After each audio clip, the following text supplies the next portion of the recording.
You know that moment when you realize your husband's business trips were actually auditions for a new life, and you weren't even called back for a cameo? Yeah, that was my Tuesday.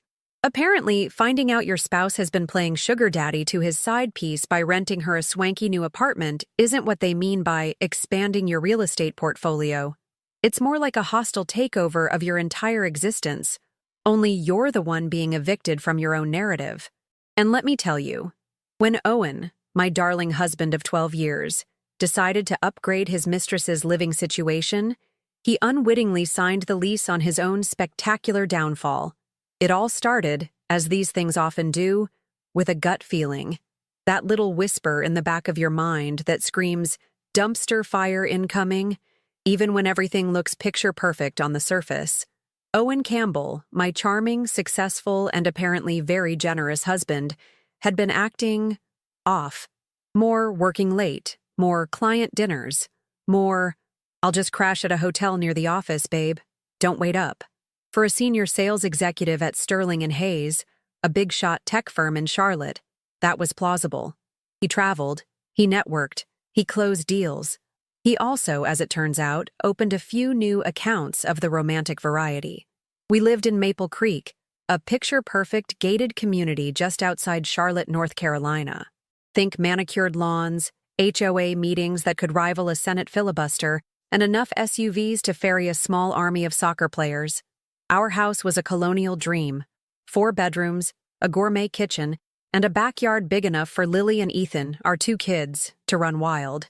We were the quintessential upper-middle-class American family. Or so I thought. My name's Harper Monroe, 38, and I'm a freelance graphic designer. My office is basically my kitchen island, which means I'm home a lot. Maybe too much in retrospect.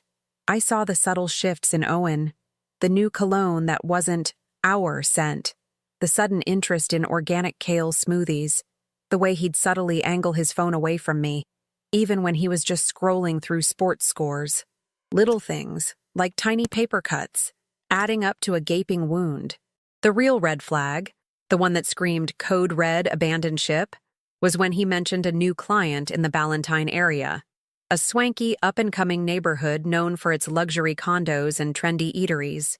He said he'd be there for a few days, really digging deep into their needs. But the thing is, I'd discreetly installed a location tracker on his phone a few weeks prior. Not because I'm a psycho, but because my intuition was screaming louder than a toddler denied ice cream. And that tracker? It showed him spending an awful lot of time not at a Marriott conference room, but at a brand-new apartment complex called The Vistas at Ballantyne. A quick drive-by confirmed my suspicions. Owen's sleek black Mercedes was parked conspicuously in the visitor section. My heart did that little flutter and drop thing, like when you miss a step on the stairs. I called my friend Chloe, a realtor who specialized in Ballantyne properties. I played it cool. Hey, Chloe, just curious. You know anything about the Vistas? Thinking of maybe investing or a rental property for my sister? Chloe, bless her gossipy heart, spilled the tea faster than a barista on a caffeine high. Oh, the Vistas! Super hot right now. Actually, Harper, your husband, Owen, just rented a unit there. Said it was for a friend moving to town. Nice place, fully furnished, top floor. Saw him with a younger woman during the walkthrough, actually. Cute, blonde, looked like she was still in college. Boom. That was the sound of my world shattering into a million tiny, glittery pieces. A friend, a younger woman, a fully furnished top-floor apartment. It wasn't just an affair. It was a full-service, platinum-tier, all-inclusive resort for 2, paid for by my husband, and, by extension, by me. My hard work, my sacrifices, our joint accounts, funding his little love nest, the audacity, the sheer, unmitigated gall. The next 24 hours were a blur of cold fury and meticulous planning. Owen, oblivious, was still spinning his working-late yarn. He even told me he'd stay at a hotel near the office for the next 2 nights due to a big deadline. Oh, Owen, you sweet, predictable fool. You just handed me the keys to your kingdom of lies. I called my sister, Sarah, a fiery redhead with a penchant for dramatic flair, and arranged for Lily and Ethan to have a girls' night sleepover at her place. Mommy needs some quiet time to work on a big project, I told them. my voice a little too saccharine. They bought it, bless their innocent hearts. Then I made 2 more calls. The first was to Brenda Walsh, my divorce attorney. Brenda wasn't just a lawyer, she was a legal pit bull in a designer suit, known for turning cheating spouses into financially destitute cautionary tales. "Brenda," I said, my voice eerily calm, "I think it's time we discuss Owen's new real estate venture." The second call was to Mike Reynolds, a private investigator I'd used once for a tricky client background check. Mike was an ex-cop, quiet but incredibly efficient. "Mike," I explained, "I need some eyes and ears in a certain apartment at the Vistas. Tonight." My plan wasn't just about catching them in the act. Oh no, that would be too simple, too messy, too undignified.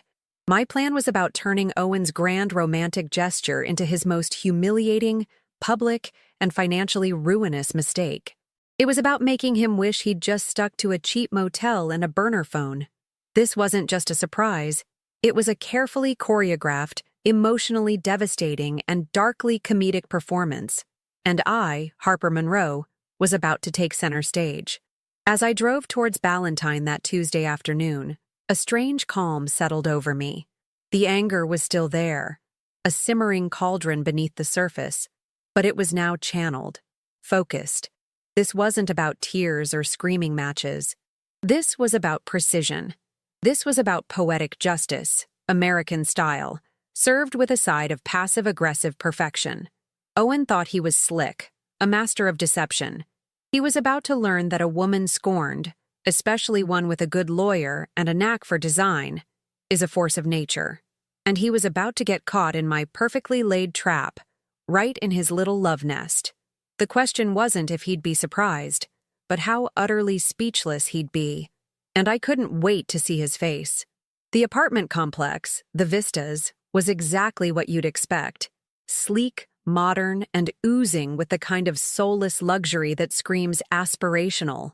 It was the kind of place where young professionals came to pretend they had it all figured out, or where older men came to pretend they were still young. Owen, bless his midlife crisis heart, clearly fell into the latter category. I had the spare key he'd misplaced weeks ago, a little silver lining in this cloudy mess. It was for the gym locker, he'd said. Turns out, it was for apartment 14B. The irony was not lost on me. Brenda, my lawyer, met me in the lobby, her expression a perfect blend of professional gravitas and thinly veiled amusement. "Harper," she said, her voice low and crisp, "are we ready to make some magic?" Mike, the PI, was already inside, having somehow managed to borrow a master key from building management, a testament to his ex-cop charm, I suppose. He was setting up tiny, discreet cameras, capturing every angle. "Just for evidence, Harper," he'd said earlier. "To prove everything. No sound, just video. Perfectly legal for a spouse in a shared property, even if it's shared in a very unique way." I just nodded, a grim smile playing on my lips. Inside 14B, the apartment was exactly as Chloe had described. Tastefully furnished, minimalist, and utterly devoid of any personal touch. It was a blank canvas, just waiting for my artistic intervention. "All right, team," I announced, pulling a large tote bag from my shoulder. "Let's make this place feel a little more lived in. First, the balloons. Not just any balloons, mind you. I'd ordered custom-printed ones from a party supply store. Bright red, heart-shaped, emblazoned with phrases like, "Congrats on the affair," and "Owen and Tiffany, true love," and my personal favorite, "Home Sweet Home, Wrecker." We tied them to every piece of furniture, letting them float mockingly above the pristine white sofa and the sleek glass coffee table. It was like a twisted, passive-aggressive Valentine's Day massacre. Next, the photos. I'd printed out dozens of pictures. Not just any pictures, but our pictures. Owen and me on our wedding day, beaming. Owen holding Lily as a baby, his face full of adoration. Owen and Ethan at the beach, laughing. Family portraits from our last Christmas card shoot. I taped them to the fridge, the bathroom mirror, the inside of the pantry door. Everywhere they might look, they'd see the ghost of the family he was actively demolishing. It was a visual gaslighting, a reminder of what he was throwing away for a cheap thrill. "Let's see if Tiffany enjoys her morning coffee with a side of my smiling face," I muttered, sticking a particularly gleeful picture of me and Owen from our honeymoon right above the espresso machine. Then came the pièce de résistance, the dinner. I'd ordered takeout from Owen's favorite Italian place, Mama Rosa's, the one we always went to for our anniversary. Lobster ravioli, his go-to. A bottle of the expensive Cabernet Sauvignon he loved. I set the table for 3.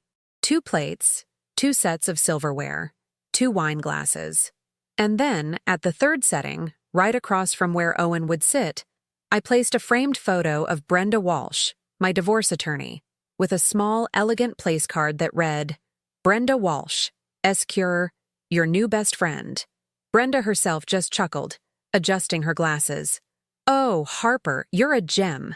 This is going to be legendary." Mike, ever the professional, just gave a rare, small smile. "The cameras are rolling. Everything's in place. You want me to stay hidden, Harper?" I nodded. "Just make sure you get their faces when they walk in. That's the money shot." As the clock ticked closer to 7 p.m., the tension in the apartment was palpable. It was like waiting for a jump scare in a horror movie, but instead of fear, I felt a surge of exhilarating, righteous indignation. My heart was pounding, not with sadness, but with a fierce, almost primal satisfaction. This wasn't just about revenge. It was about reclaiming my narrative, about showing Owen that I wasn't some naive suburban wife who would quietly fade into the background. I was a force, and he was about to feel the full impact. I took a moment to compose myself, smoothing down my dress. I wasn't going to be a weeping mess. I was going to be poised, elegant, and utterly devastating. I even put on a touch of lipstick. If I was going to watch my life implode, I was going to look fabulous doing it. Then, I heard it. The faint click of the elevator, followed by footsteps approaching the door. My breath hitched. This was it. The moment of truth. I took a deep, steadying breath. A small, knowing smile playing on my lips. The key turned in the lock. The door opened. Owen walked in first, a smug, self-satisfied grin on his face. His arm casually slung around a young blonde woman, Tiffany. She was exactly as Chloe described. Pretty, probably in her mid-20s, dressed in a trendy, slightly too revealing top. They were laughing, a light, carefree sound that grated on my nerves like fingernails on a chalkboard. And then they stopped, dead in their tracks.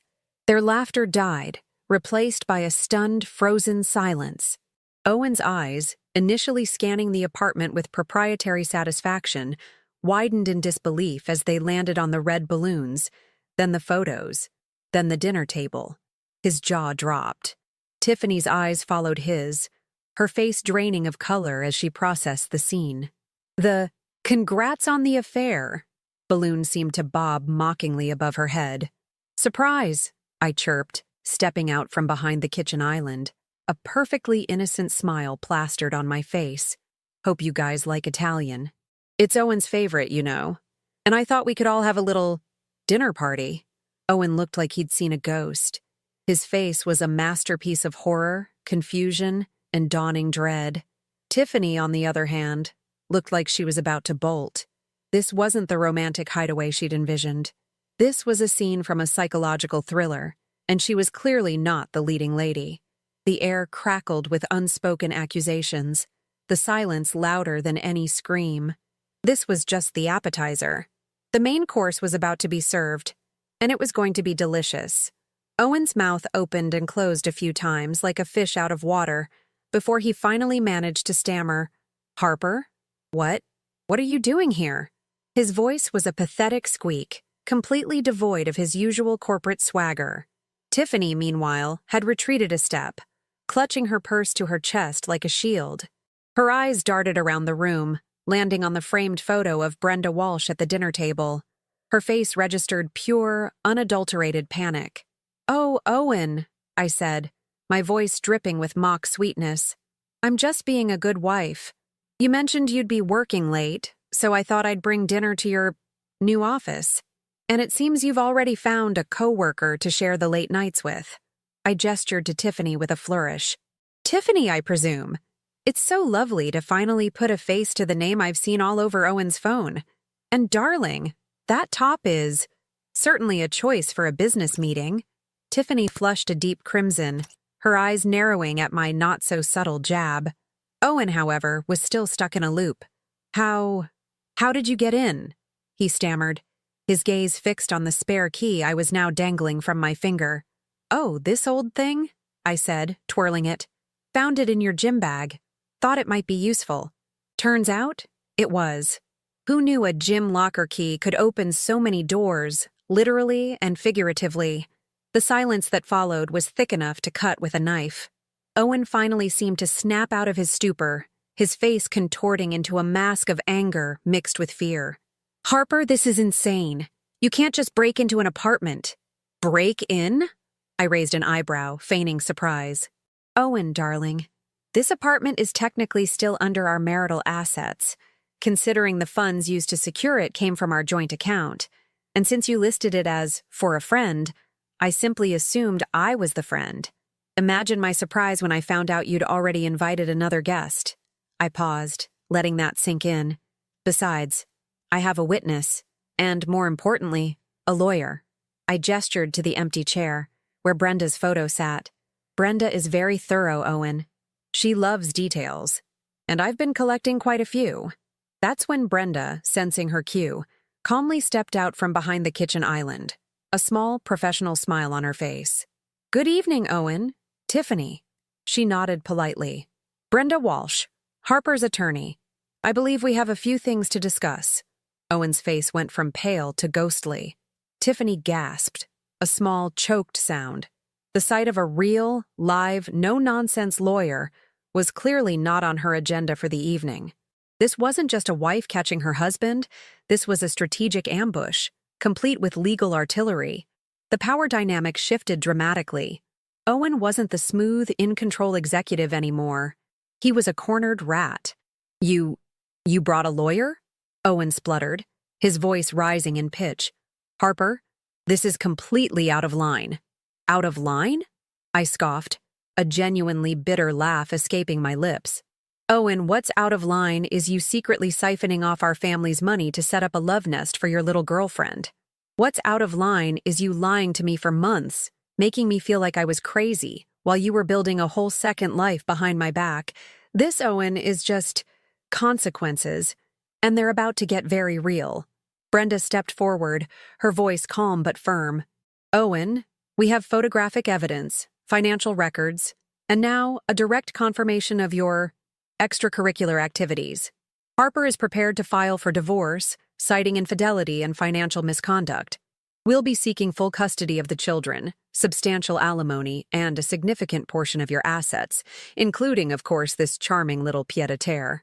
She gestured around the balloon-filled apartment.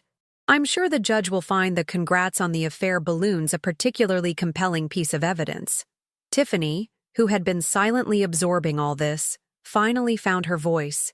Owen, what is she talking about? Financial misconduct?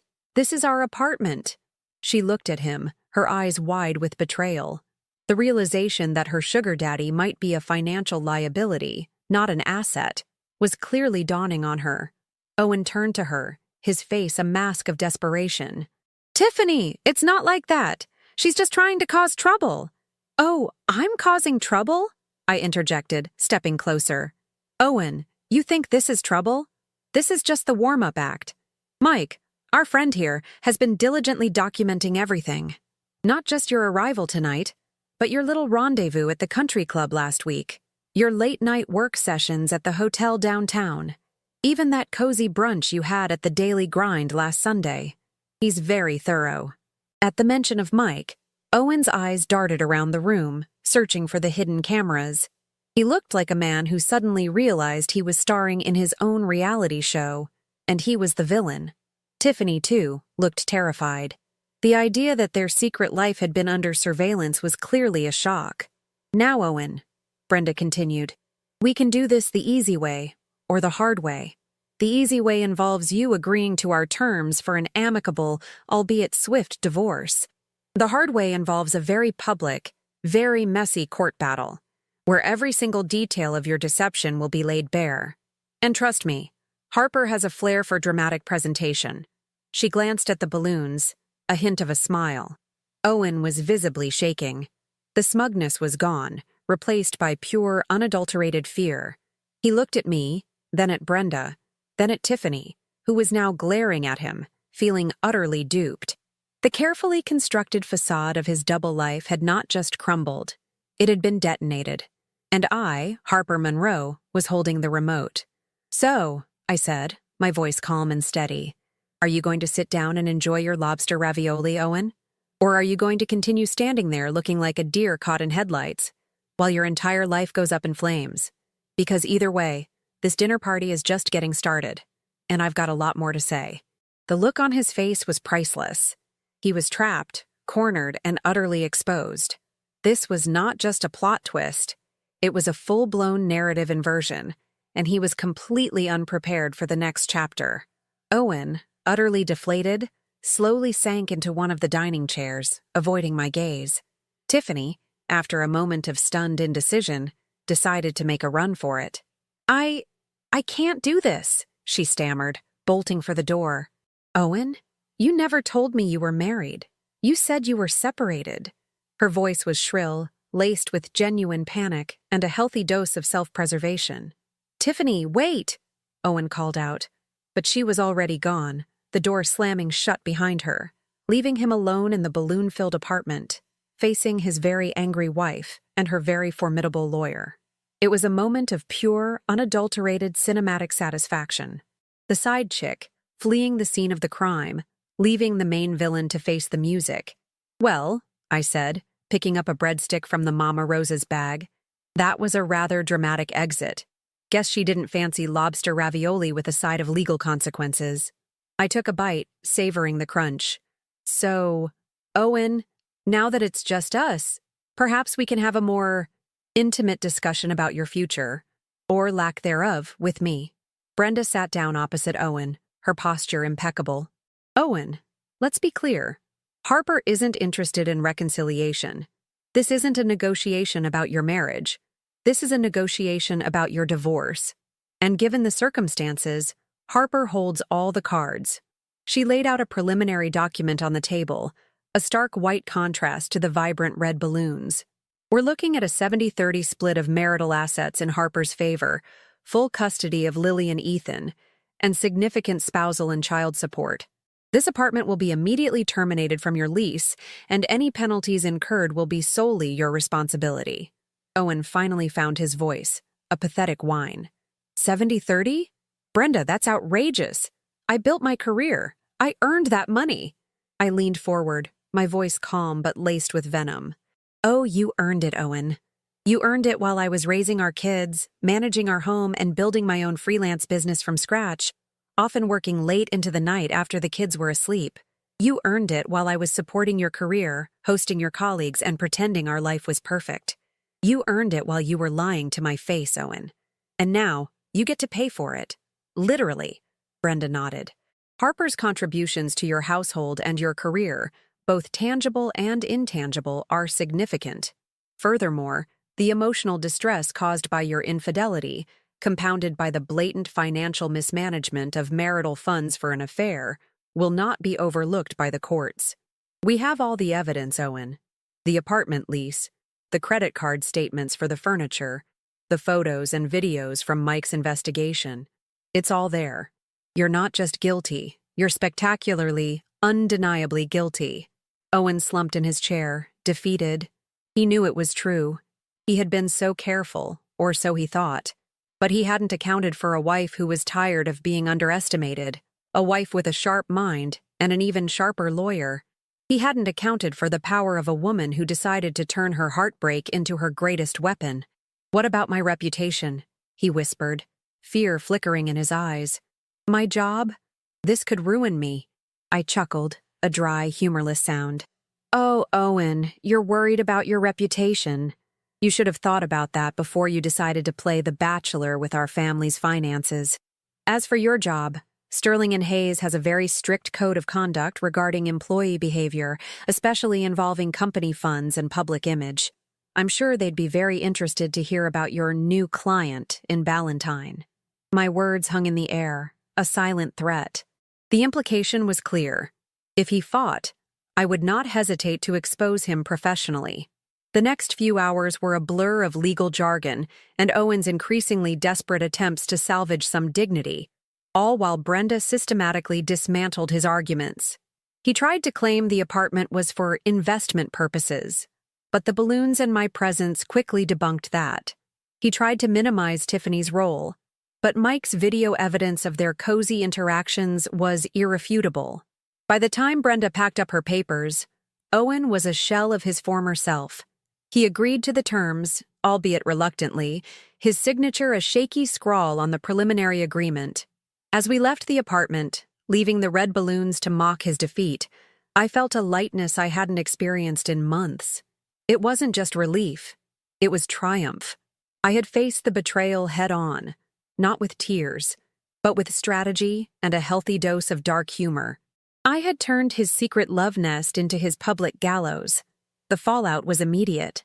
Owen's work trip ended abruptly. He called me later that night, his voice strained, telling me he was moving into a temporary corporate apartment. He tried to spin it as needing space, but I knew the truth. He was running. Tiffany, as it turned out, had already moved out of the apartment by the next morning, leaving a hastily written note to Owen about his deception and a demand for her security deposit back. The apartment, once a symbol of his secret life, was now just an empty, expensive reminder of his colossal mistake. My kids, Lily and Ethan, were, thankfully, shielded from the immediate drama. I told them Daddy had to travel for work for a while, and that Mommy and Daddy were going to be living in separate houses for a bit, but that we both loved them very much. It was a painful conversation, but I delivered it with a strength I didn't know I had. The ultimate poetic justice came a few weeks later.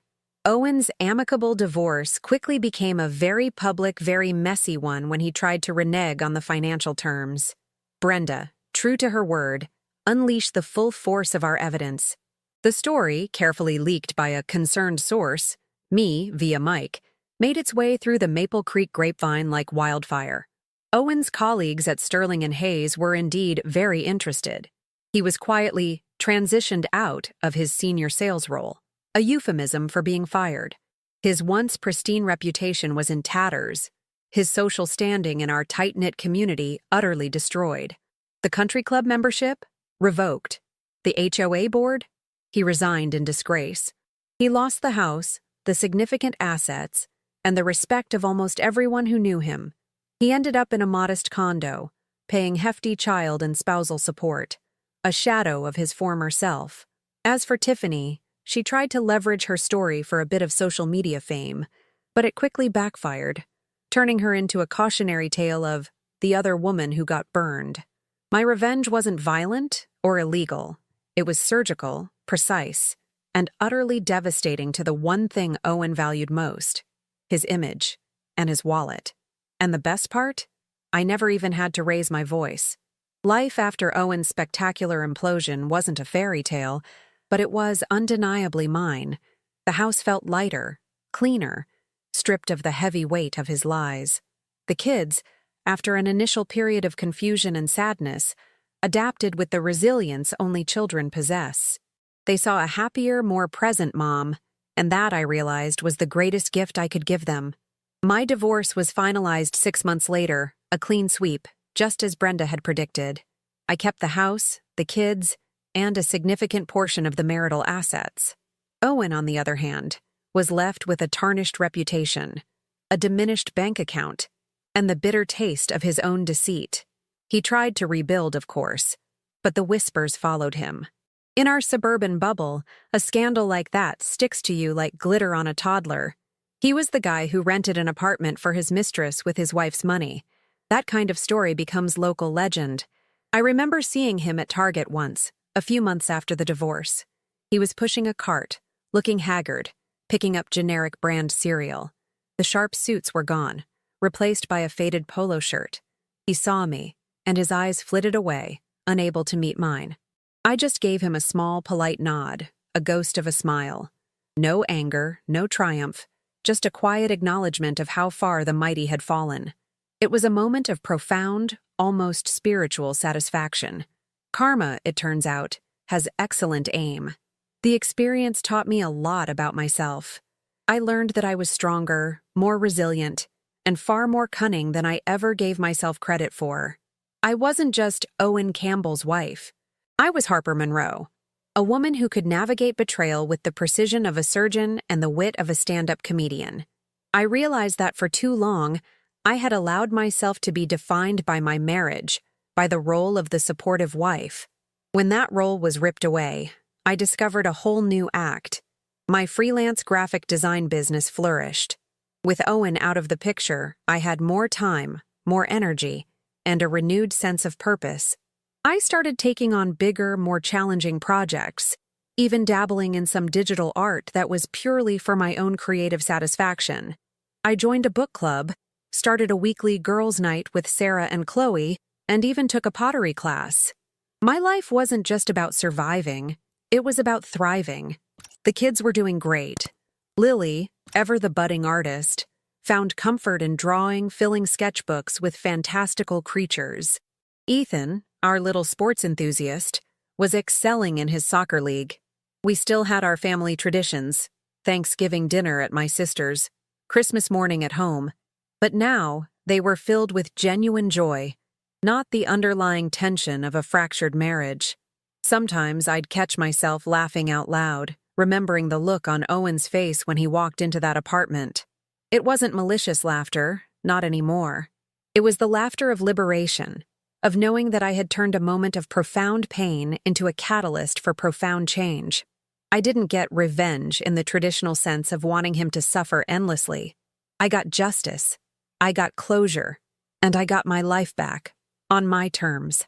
The whole ordeal became my own personal, darkly comedic fable, a cautionary tale for anyone who thinks they can build a secret life on a foundation of lies. The moral of the story? Don't underestimate the quiet ones, especially the ones who work from home and have access to a good printer and a killer divorce lawyer. And never, ever rent an apartment for your mistress using funds from a joint account. Because your wife might just decide to be the first tenant, and she'll bring balloons. My life now is messy, beautiful, and authentically mine. It's a testament to the fact that even when your world implodes, you can sift through the wreckage, find the good pieces, and build something even better.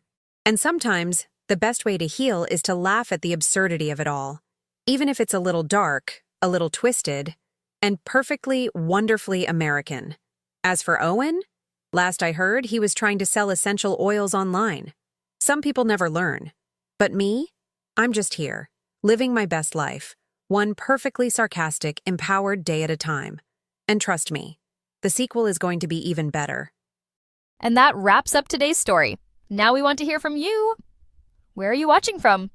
Drop your city or country in the comments, and let's see how far these stories reach.